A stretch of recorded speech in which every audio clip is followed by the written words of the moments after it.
Iowa's fetal heartbeat law will go before the court this week.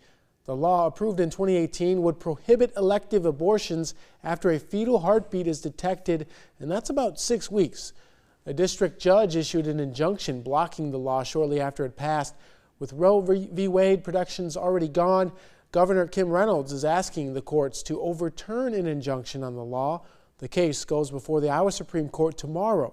Right now, an abortion is legal up to 20 weeks.